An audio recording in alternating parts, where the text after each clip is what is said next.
Good day, I'm Lorraine Mendez and this is your JIS News for Thursday, November 9.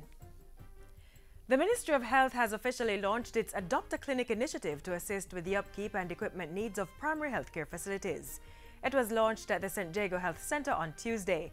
Under the project, the ministry has packaged information on the resource needs of 100 health centers it hopes to have adopted by companies, organizations or individuals locally and in the diaspora. I am happy to announce that so far we have had 50 expressions of interest in 50 such facilities. Among the entities already on board is Victoria Mutual Building Society, which has agreed to adopt 15 facilities across the country.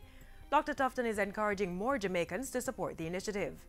In highlighting the need for such a program, Chief Medical Officer Dr. Winston Delahaye says that of 1.5 million visits to healthcare facilities in 2016, 50% were seen at health centers. The target is to attract at least 75%. Transport and Mining Minister Mike Henry has announced that LNG and clean fuel will replace coal as the planned energy source at Gisco Alpart's expanded operations in St. Elizabeth. And I say that against the background that basically for those who are concerned about climate change and the environment, I think I can also advise you today that the Chinese have not asked me anything and have agreed that we'll not have coal in Jamaica. Minister Henry was speaking recently at the International Project Management Day Breakfast and Project Management Organization of the Year Awards.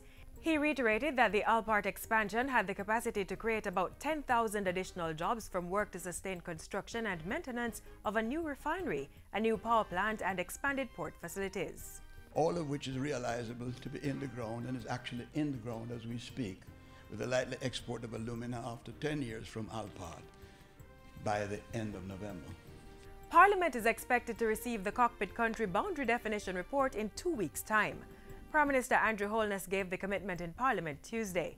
He said a special session of Cabinet was held on Monday to finalize the boundaries. We are hoping that we will be able to bring to this Parliament, not next sitting, but the following sitting, the final boundaries as settled by the Cabinet of Jamaica and hopefully will be settled here in the Parliament as well. Last week, the Office of the Prime Minister said Cabinet had set a revised timeline to respond to a petition from an environmental group asking government to legally establish the boundaries. The Cockpit Country petition on the Jamaica House petition portal garnered over 15,000 signatures in September. Prime Minister Andrew Holness has called for a parliamentary debate on banning corporal punishment in homes, schools and communities. While declaring that he's totally against corporal punishment, Mr. Holness reiterated government's commitment to ending the practice in the society.